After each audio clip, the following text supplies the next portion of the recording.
ఓం నమః ప్రణవార్ధాయ శుద్ధజ్ఞానైకమూర్తయే నిర్మలాయ ప్రశాంతాయ దక్షిణామూర్తయే నమః. శ్రీ గణేశాయ నమః. శారదా గురుభ్యో నమః. ఈటీవీ లైఫ్ ఆధ్యాత్మిక ఛానల్ తమసోమ జ్యోతిర్గమయ జీవన వేదం కార్యక్రమానికి శుభస్వాగతం.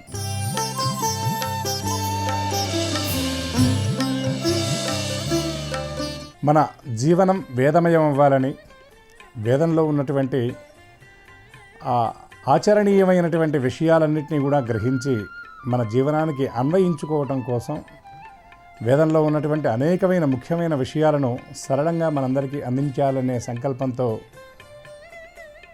ప్రసారమవుతున్నటువంటి ఈ జీవన వేదం కార్యక్రమంలో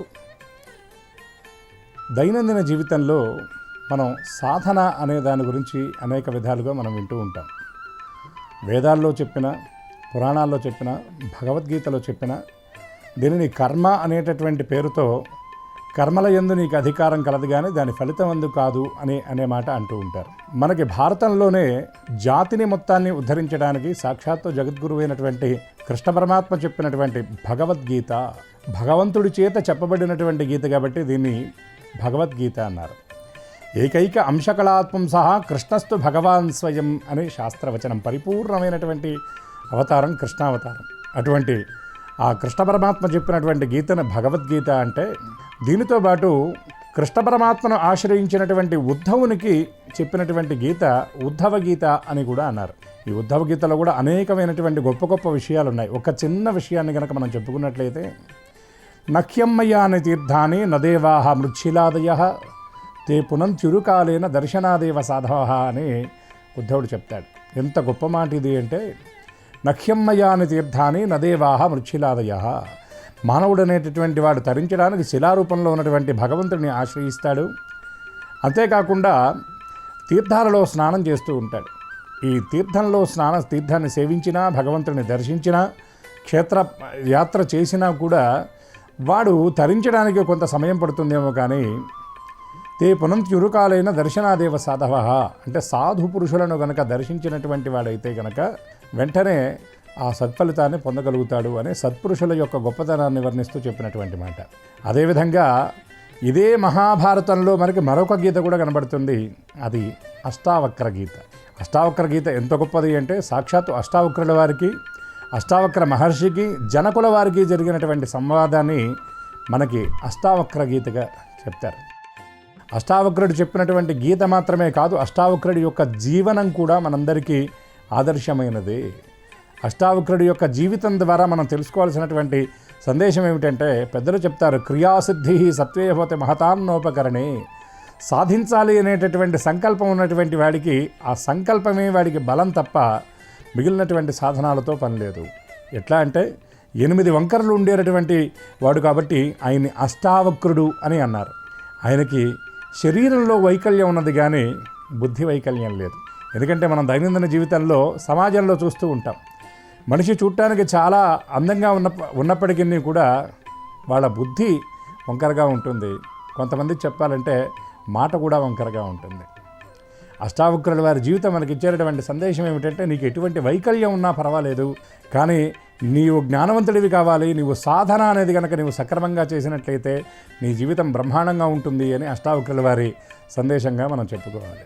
ఒకానొక సమయంలో ఏకపాదుడు అని చెప్పబడేటటువంటి ఒక బ్రాహ్మణోత్తముడు ఉండేటటువంటి వాడు. ఆయన తన గురువైనటువంటి ఉద్దాలకుడి దగ్గర అభ్యాసం చేసిన తర్వాత నిరంతరం కూడా గురువుని సేవిస్తూ గురు సన్నిధానంలోనే ఉండేటటువంటి వాడు. ఈ గురువుకి కూడా శిష్యుడంటే అమితమైనటువంటి అభిమానం ఉండేది. విద్యాభ్యాసం అంతా కూడా చక్కగా పూర్తయిన తరువాత శిష్యులను స్నాతకోత్సవం అని చేసిన తరువాత అందరినీ ఇటువాళ్ళనంటే పంపిస్తూ ఉంటారు. శిష్యులందరూ వెళ్ళినప్పటికీ కూడా ఈ ఏకపాదుడు మాత్రం వెళ్ళలేదు. ఎందుకు అంటే గురువుని వదిలిపెట్టి ఉండలేనటువంటి స్థితి. ఇక ఒక రకంగా చెప్పాలంటే ఉద్దాలకుడిది కూడా అదే పరిస్థితి.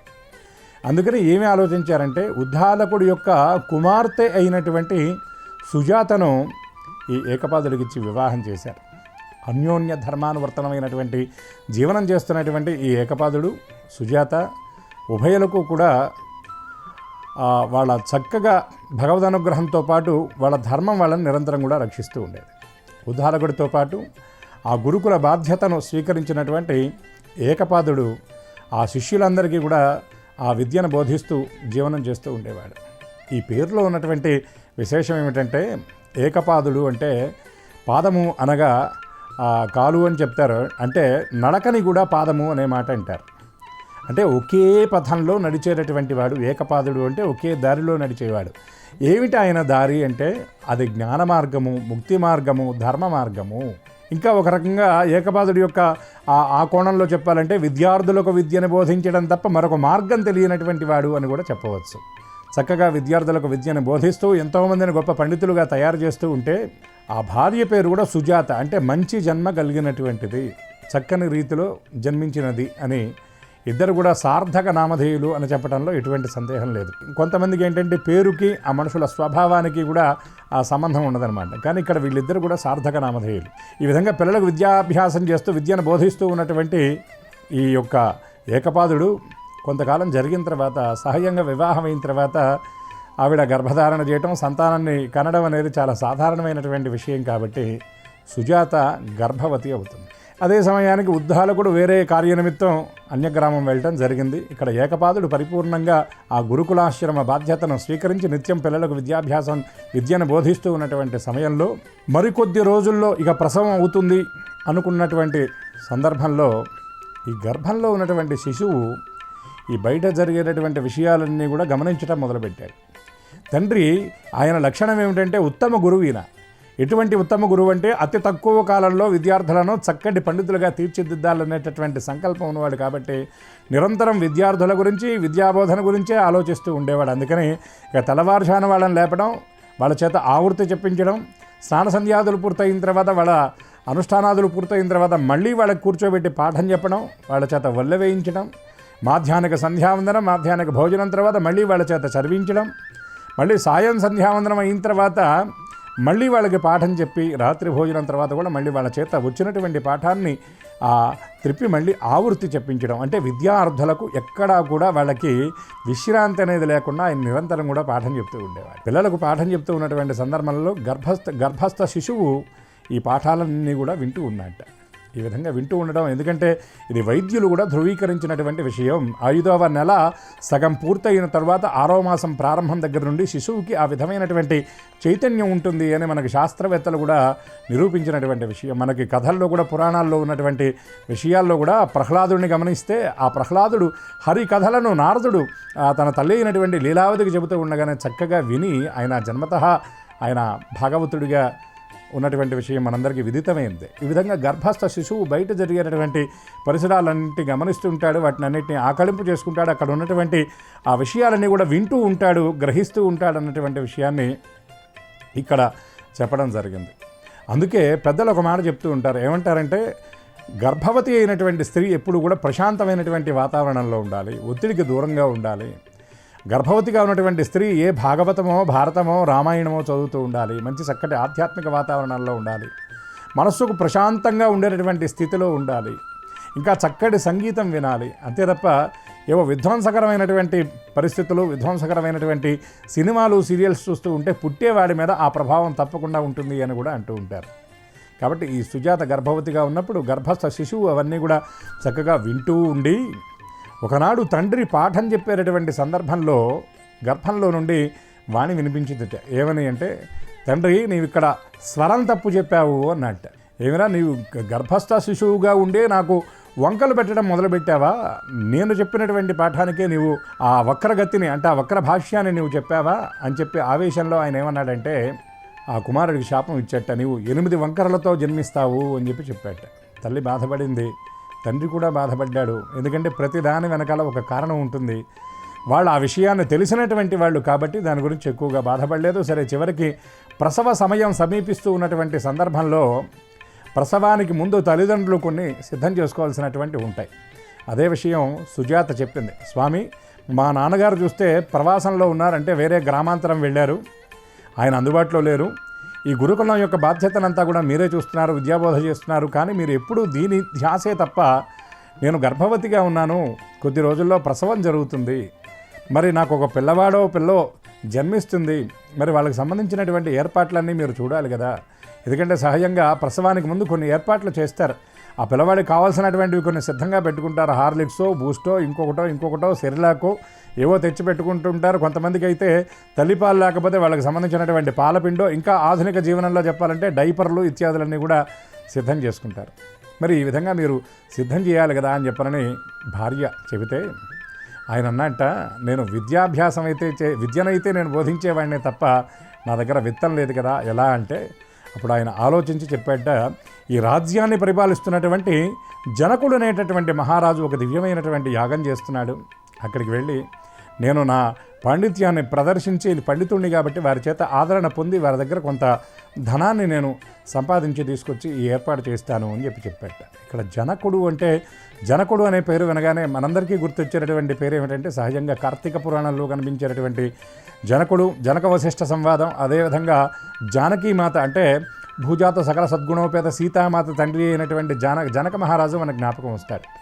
కానీ ఈ జనకుడు వేరు, ఆ జనకుడు వేరు. జనక ఆ వంశంలో జన్మించినటువంటి వాళ్ళందరినీ కూడా జనకుడు అనే పిలుస్తారు. ఏమిటి ఆ పేరు వెనకాల ఉన్నటువంటి అంతరార్థం అంటే, రాజ్యంలో ఉన్నటువంటి ప్రజలందరినీ కూడా కన్నబిడ్డల వలె వాత్సల్యంతో పరిపాలించేటటువంటి వారు కాబట్టి వాళ్ళందరికీ జనకుడు అనేటటువంటి పేరు వచ్చింది. కాబట్టి ఆ జనకుడు యాగం చేస్తున్నాడు. అక్కడికి వెళ్ళి పాండిత్యాన్ని ప్రదర్శించినటువంటి పండితులకు తగిన రీతిలో సత్కారం చేస్తున్నారన్నటువంటి విషయం తెలుసుకొని ఏకపాదుడు అక్కడికి బయలుదేరి వెళతాడు. ఆ కొలువులో జనకుడి దగ్గర తన పాండిత్యాన్ని ప్రదర్శించేటటువంటి ప్రయత్నం చేసిన తర్వాత జనకుడు అడిగినటువంటి కొన్ని ప్రశ్నలకు చక్కగా సమాధానం చెప్పిన తరువాత వరుణదేవుడి యొక్క కుమారుడైనటువంటి వండి ఆ ఆస్థానంలో పండితుడిగా ఉన్నాడు జనకుల వారి దగ్గర. ఆయన ఆమోదిస్తేనే మీకు సత్కారం చేస్తానని చెప్పాడు. చెప్పిన తర్వాత ఆ వండి వచ్చాడు. వచ్చి ఆయనను ప్రశ్నలు అడగడానికంటే ముందు జనకుల వారు ఒక మాట చెప్పారు. అయ్యా, మాకిక్కడ ఒక సంప్రదాయం ఉంది. ఎవరైనా పండితులు గనక వస్తే వాళ్ళు ఈ పోటీలో గనక, ఈ స్పర్ధలో వాళ్ళు నెగితే వాళ్ళకి చక్కటి సత్కారం చేసి పంపిస్తాం. ఒకవేళ వాళ్ళు గనక ఈ స్పర్ధలో ఓడిపోయినట్లయితే మేము నీళ్లలో ముంచుతాం. ఎంతకాలం అంటే ఇంతకాలం అని దీనికి నియమం లేదు. వాళ్ళు ఆ జన్మాంతం వాళ్ళ గొంతులో ఎంతవరకు ప్రాణమైతే ఉంటుందో అంతవరకు కూడా వాళ్ళని తీసుకువెళ్ళి నీళ్లలో పడేస్తాం. దీనికి మీరు సిద్ధమంటే కనుక మీరు పోటీకి రండి అని చెప్పారు. చెప్పినప్పుడు ఆయన తన పాండిత్యం మీద నమ్మకం ఉన్నవాడు, విశ్వాసం ఉన్నటువంటి వాడు, ఆత్మవిశ్వాసం పరిపూర్ణంగా కలిగినటువంటి వాడు కాబట్టి ఆయన నేను సరే అని చెప్పనని ఆయన ఆ పోటీలోకి ముందడుగు వేశాడు. ఎందుకంటే ఏ పోటీకి వెళ్ళినా, ఎక్కడికి వెళ్ళినా ఫస్ట్ ఎవరికైనా కావాల్సింది ఏమిటంటే ఆత్మవిశ్వాసం అనేది పరిపూర్ణంగా ఉండాలి. ఆత్మవిశ్వాసం అనేటటువంటి ఆయుధాన్ని కలిగినటువంటి వాడు వీరుడే. ఎక్కడికి వెళ్ళినా రాణించగలుగుతాడు, ఏ యుద్ధంలో అయినా పోరాడి గెలవగలుగుతాడు. అరణ్యంలో అయినా సరే అనేక మృగాల మధ్య నుండి కూడా సంచరించి మళ్ళీ తిరిగి రాగలుగుతాడు అని చెప్పనని పెద్దలు చెప్పేటటువంటి మాట. అందుకే ప్రతి వాళ్ళు కూడా విశ్వాసం ఎప్పుడూ పరిపూర్ణంగా కలిగి ఉండాలి. అసలు మానవుడిని రక్షించేవేమిటి, మానవుడికి కలిగి ఉండాల్సినటువంటి విషయం ఏమిటంటే రెండు అని చెప్తారు పెద్దలు. ఏమిటంటే ఒకటి ఆత్మవిశ్వాసం, రెండవది పరమాత్మ విశ్వాసం. ఒకటి తన మీద తనకు నమ్మకం ఉండాలి, రెండవది భగవంతుడి మీద నమ్మకం ఉండాలి. అటువంటి ఆత్మవిశ్వాసం పరిపూర్ణంగా కలిగినటువంటి వాడు కాబట్టి ఏకపాదుడు సరేనని చెప్పారు. ఈ అక్కడ ఉన్నటువంటి పండితుడు సామాన్యుడు కాదు. ఇందాక మనం చెప్పుకున్నట్టుగా సాక్షాత్తు వరుణదేవుడి యొక్క పుత్రుడు, సాక్షాత్ దైవాంశ కలిగినటువంటి వాడు. కాబట్టి ఈయన ఎన్ని రకాల విద్యలు ఈయన దగ్గరున్నా, ఎంతమంది పిల్లలకు ఈయన విద్యా బోధన చేసినప్పటికీ కూడా ఆయన అడిగినటువంటి కొన్ని ప్రశ్నలకు సమాధానం చెప్పలేకపోయాడు. ఇక ఆయన్ని తీసుకువెళ్ళి నీళ్ళల్లో పడవేశారు. ఆ నీళ్ళల్లోనే తిరుగుతూ అక్కడ ఉండిపోయాడు ఆయన. కాలం అనేది ఎప్పుడూ ఎవరి కోసం ఆగదు. ఇక్కడ సుజాత, ఎందుకంటే పెద్దలు ఒక మాట అంటుంటారు, అయ్యవారు వచ్చిందాక అమావాస్య ఆగదు కదా అని. అంతేకాకుండా మనకి వ్యవహారంలో ఇంకా కొన్ని సామెతలు వినపడుతూ ఉంటాయి. కడుపుతో ఉన్నమ్మ కనక మానుతుందా, వండుకున్నమ్మ తినక మానుతుందా అన్నట్టుగా ఈవిడ గర్భవతిగా ఉంది కాబట్టి ఈవిడికి ప్రసవం అయింది, పిల్లవాడు పుట్టాడు. కానీ ముందుగా అనుకున్న ప్రకారంగా తండ్రి ఇచ్చినటువంటి శాపాన్ని బట్టి ఈ పిల్లవాడు 8 వంకరలతో జన్మించాడు. తండ్రి అందుబాటులో లేడు, జాతకర్మ చేసేవాళ్ళు లేరు, నామకరణ చేసేవాళ్ళు లేరు. అక్కడ ఉన్నటువంటి వాళ్ళు ఎవరో ఏమన్నారంటే ఈ పిల్లవాడిని అష్టావక్రుడు అని పిలిచారంటే 8 వంకరలు గలవాడు అని పిలిచారు. తండ్రి లేడు. తండ్రి ఉంటే ఇంకేదైనా గొప్ప నామకరణం చేసేవాడేమో. అదే సమయానికి ఇక్కడ ఉన్నటువంటి విశేషం ఏమిటంటే సుజాత తండ్రి అయినటువంటి ఉద్దాలకుడికి కూడా ఒక కుమారుడు జన్మించాడు. ఆ పిల్లవాడు ఎట్లా ఉన్నాడంటే తెల్లని పతాకంలాగా ఉన్నాడు కాబట్టి శ్వేతకేతు అని ఆ పిల్లవాడికి పేరు పెట్టారు. ఉద్దాలకుడు కూడా గ్రామాంతరం నుండి ఇదే గురుకులానికి వచ్చాడు. తన పిల్లవాడిని తీసుకొని ఈ పిల్లలిద్దరు కూడా చక్కగా పెరుగుతున్నారు. ఈ అష్టావక్రుడికి తన తండ్రి లేడు, తండ్రి ఎవరనేటటువంటి విషయం తెలియదు. ఉద్దాలకుడి దగ్గరికి వెళ్ళి తాత ఒళ్ళో కూర్చొని తాతనే నాన్న నాన్న అని పిలుస్తున్నాడు. పూర్వపు రోజుల్లో కొంతమంది అమ్మమ్మ దగ్గర తాతయ్య దగ్గర పెరిగినటువంటి వాళ్ళు ఆ తాత అని వాళ్ళకి తెలియడానికి చాలా కాలం పట్టేది. అమ్మమ్మని అమ్మ అని, తాతయ్యని నాన్న అని పిలిచినటువంటి వాళ్ళని నేను లోకంలో చాలామందిని చూస్తూ ఉంటాను సహజంగా. అదేవిధంగా నాన్న అని పిలిస్తే ఆయన కూడా పాపం తండ్రి అందుబాటులో లేడు కదా అని చెప్పని వాత్సల్యంతో తన పిల్లవాడితో పాటు చక్కగా పెంచాడు ఉద్దాలకుడు. కొంతకాలం ఒక వయస్సు వచ్చిన తర్వాత శ్వేతకేతుకి కాస్త ఊహొచ్చిన తర్వాత, ఇదేమిట్రా మా నాన్న ఒళ్ళో నీవు కూర్చుంటావు, మీ నాన్న కాదు ఆయన, మా నాన్న నీవు పక్కకు వెళ్ళిపోమని చెప్పనని ఆ పిల్లవాడిని ఇచ్చేసాట.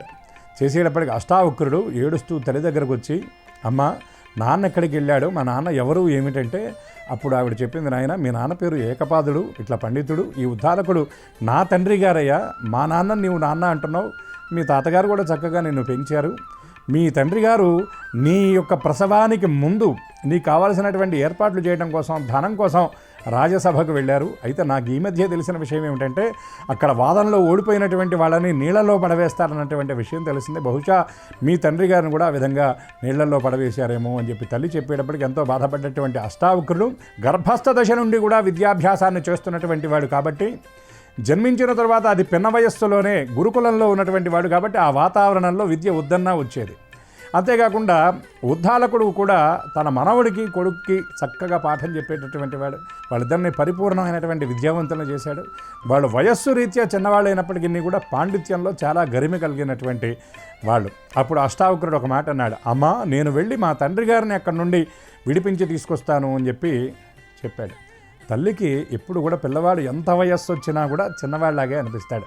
నాయనా నీకు ఇది సాధ్యమా అన్నాడు. పక్కన ఉన్నటువంటి ఉద్దాలకుడు చెప్పాడు, ఏమి ఇబ్బంది లేదమ్మా, వాళ్ళిద్దరు కూడా పరిపూర్ణమైనటువంటి పాండిత్యం కలిగినటువంటి వాళ్ళు, నీ కొడుకుతో పాటు నా కొడుకును కూడా పంపిస్తానని శ్వేతకేతును కూడా ప్రక్కన పంపించాడు. ఆ జనకుడు యొక్క కొలువు దగ్గరికి వెళ్ళేటప్పటికీ అక్కడ ఉన్నటువంటి ద్వారపాలకులు వాళ్ళని ఆపేశారు. ఏమయ్యా మీరు ఎందుకు వచ్చారన్నారు. మేము వాదం కోసం వచ్చా. ఏం వాదం చేస్తారా మీరు, ముక్కు పచ్చలారని పిల్లలు ఎక్కడికి వెళతారు, అయినా ఇక్కడ ఉన్నటువంటి వాళ్ళు ఎవరనుకున్నారు, మా దగ్గర ఉన్నటువంటి రాజు సామాన్యమైనటువంటి రాజు కాదు, కవి పండితుడు, అయిన అద్భుతమైనటువంటి వేదాంతం మీద మంచి సాధికారత ఉన్నటువంటి వాడు. అట్లానే ఆయన దగ్గర ఉన్నటువంటి ఆస్థాన పండితుడు సాక్షాత్తు వరుణపుత్రుడైనటువంటి వండి, ఆయనతో మీరేం వాదిస్తారా అని చెప్తే, ఏమయ్యా మా సైజుతో నీకు సంబంధం లేదు, మా ఏజ్తో నీకు సంబంధం లేదు, మా పాండిత్యాన్ని మాకు అవకాశం ఇస్తే నిరూపిస్తామన్నారు. అదే సమయానికి రాజుగారు అటుగా వస్తూ ఉంటే, రాజుగారు వస్తున్నారు దారిలో తప్పుకోండి అన్నట్ట.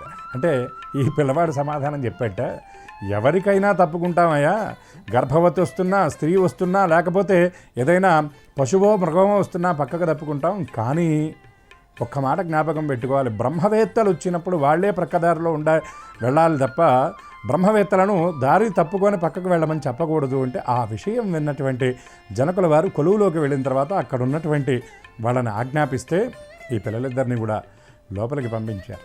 ఆ జనకుడు ఆ పిల్లవాడిని చూసి మొట్టమొదట తక్కువగా అంచనా వేసినప్పటికీ ఆ చెప్పినటువంటి సమాధానానికి మెచ్చి వీడు సామాన్యుడు కాదు అని చెప్పి అనేకమైనటువంటి ప్రశ్నలను ఆయన సంధించడం జరిగింది. ఆ వయస్సుతో నిమిత్తం లేకుండా ఆయన అడిగాడు. ఎంతో గొప్ప గొప్ప పండితులు కూడా సమాధానం చెప్పలేనటువంటి విషయాలన్నింటినీ కూడా జనకుడు అడగడం జరిగింది. అన్నిటికీ కూడా చక్కగా శ్వేతకేతు సహాయంతో ఈ అష్టావక్రుడు బ్రహ్మాండమైనటువంటి సమాధానాలు చెప్పాడు. జనకుడికి అష్టావక్రుడికి జరిగినటువంటి సంవాదాన్ని అష్టావక్ర గీతగా మనకి అందించారు.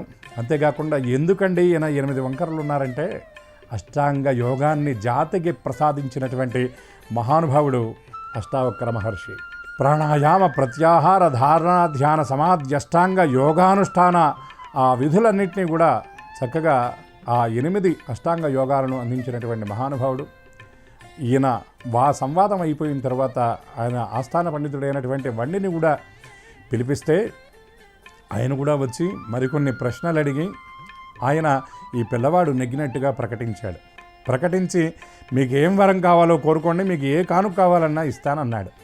అప్పుడు జనకుల వారితో అష్టావక్రుడు వినమ్రంగా చెప్పాట. ఎందుకంటే విద్యావంతుడికి ఎప్పుడు కూడా వినయం అనేది కూడా తప్పకుండా ఉంటుంది. విద్యా హృదయాపి సావద్య వినా వినయ సంపదం అని వియోక్తి అలంకారానికి ఉదాహరణగా చెప్తారు. ఎంత విద్య ఉన్నా కూడా వినయం లేకపోతే అది శోభిల్లదు, శీలేన శోభితే విద్య అని కూడా అంటారు. కాబట్టి విద్యావంతుడు అవ్వటంతో పాటు వినయవంతుడు సంస్కారవంతుడు అవ్వటం వల్ల చెప్పాడు, అయ్యా నేను నా పాండిత్యాన్ని మీ దగ్గర ఊరికే ప్రదర్శించడానికి రాలేదు, మా తండ్రి గారైనటువంటి ఏకపాదుల వారు మీ దగ్గర సభకి వచ్చి మీ చేతిలో పరాజితుడు అవ్వటం వల్ల మీ దగ్గర ఆయన జలదిగ్బంధానికి గురయ్యాడు, మీరు తీసుకువెళ్ళే నీళ్లలో పడేశారు మీకున్నటువంటి సంప్రదాయాన్ని అనుసరించి.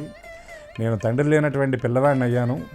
నా తండ్రిని విముక్తుని చేయడం కోసం నేను ఈ విధమైనటువంటి సభకు వచ్చాను తప్ప ఏదో నా పాండిత్యాన్ని నేను ప్రదర్శించడానికి కాదు అంటే ఆ పిల్లవాడి యొక్క ఆ వినయానికి సౌశీల్యానికి మెచ్చినటువంటి జనకుల వారు నీ తండ్రిని విడిపిస్తాను అని చెప్పి చెబితే అప్పుడు శ్వేతకేత ఒక మాట అన్నట్ట, ఇప్పటిదాకా నేను ప్రదర్శించినటువంటి నా పాండిత్యానికి నా తండ్రిని వదిలిపెడతానన్నారు. చాలా సంతోషం.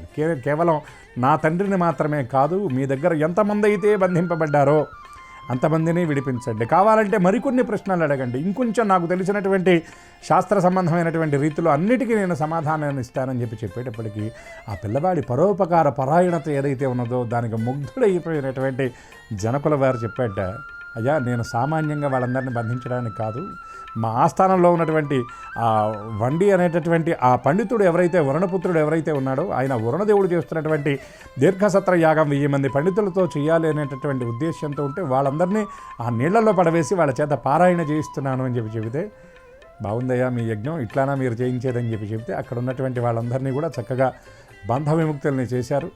ఈ జనక అష్టావకర సంవాదాన్ని మనకి అష్టావకర గీతగా ఎంతోమంది మహానుభావులు, ఎంతోమంది పీఠాధిపతులు, గొప్ప గొప్ప ఆధ్యాత్మిక గురువులు అనేక సందర్భాల్లో దాన్ని ఉదాహరించడం జరుగుతుంది. ఇంకొక విశేషం ఏమిటంటే భగవద్గీత మీద ఎంతమంది అయితే విదేశీయులు ఆ పరిశోధన చేశారో అదేవిధంగా అష్టావక్ర గీత గురించి కూడా అంత గొప్ప పరిశోధన చేయడం జరిగింది. మరొక గొప్ప విషయాన్ని చెప్పాలంటే అష్టావక్రుల వారి ఆ జీవిత విశేషం చెప్పాలంటే అష్టావక్రుల వారు చివరికి దేహత్యాగం చేసిన తరువాత ఎవరూ లేకపోతే సాక్షాత్తు కృష్ణ పరమాత్మ ఆయన అంత్యక్రియలు చేశారని కూడా అష్టావక్ర చరిత్రలో మనకు తెలిసి వచ్చేటటువంటి విషయం.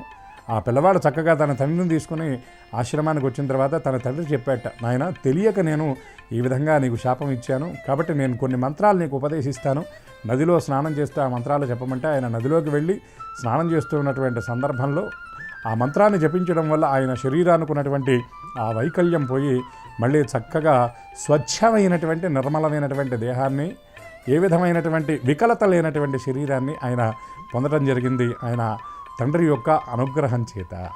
కాబట్టి ఇక్కడ మనం తెలుసుకోవాల్సినటువంటి విషయం ఏంటంటే మనకి అనేక మంది సమాజంలో కనపడుతూ ఉంటారు. వాళ్ళని ఒకప్పుడు వికలాంగులు అనేవాళ్ళు, కానీ వాస్తవంగా వాళ్ళు వికలాంగులు కాదు, దివ్యాంగులు. మనకి ప్రభుత్వం కూడా ఇదే విధంగా వాళ్ళని సంబోధించాలి అనేటటువంటి మాటను కూడా పెట్టారు.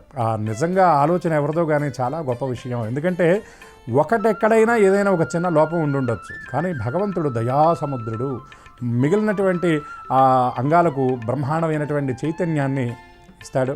కాబట్టి ఎప్పుడు ఎక్కడ ఎవరిని మనం చిన్న చూపు చూడకూడదు. అదేవిధంగా మనకేదైనా లోపం ఉంటే దాన్ని లోపంగా మనం భావించకూడదు.